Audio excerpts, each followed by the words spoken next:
আজকে আপনাদেরকে দেখাবো বাচ্চাদের টিফিন।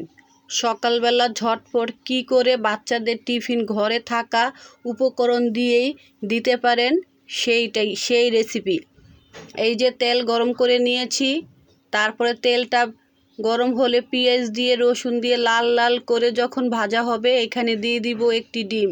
ডিমটি দিয়ে ভালো করে খুন্তি দিয়ে নেড়ে চেড়ে একদম ঘুটা ঘুটা করে একে কুচি কুচি করতে হবে।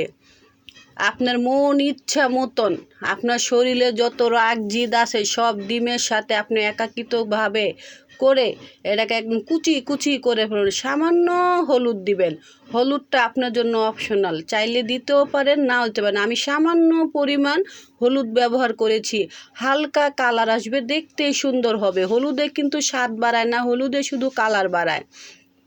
পরিমাণ মতো দিয়েছি লবণ। তারপরে ঘরে ছিল রাতের ভাতগুলো ফেলবো না, তোমাকে টিফিন দিব রাজকন্যা, তুমি ওয়েট, তোমার এক দফা দাবি আমি মেনে নিব।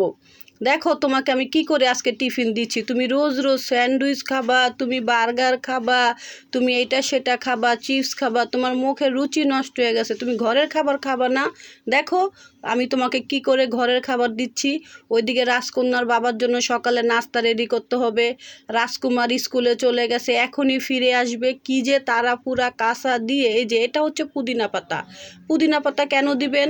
আমার রাজকন্যার একটু হালকা কাশি, রাজকন্যা পুদিনা পাতা খাবে না। পুদিনা পাতা আপনার জন্য অপশনাল। পুদিনা পাতা না থাকলে এখানে আপনি ধনিয়া পাতা দিতে পারেন, ধনিয়া পাতা না থাকলে আপনি জিরার গুঁড়া দিতে পারেন, এখানে আপনি গরম মশলার গুঁড়া অ্যাড করতে পারেন। আপনার জন্য যেটা সুবিধা সেইটা।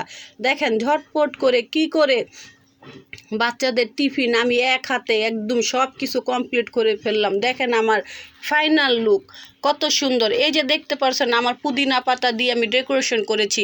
পাতাটা কিন্তু নষ্ট হয় নাই, গরম ভাতের উপর দিয়েছি, এজন্য পাতাটা এরকম হয়েছে। কি যে সুন্দর একটা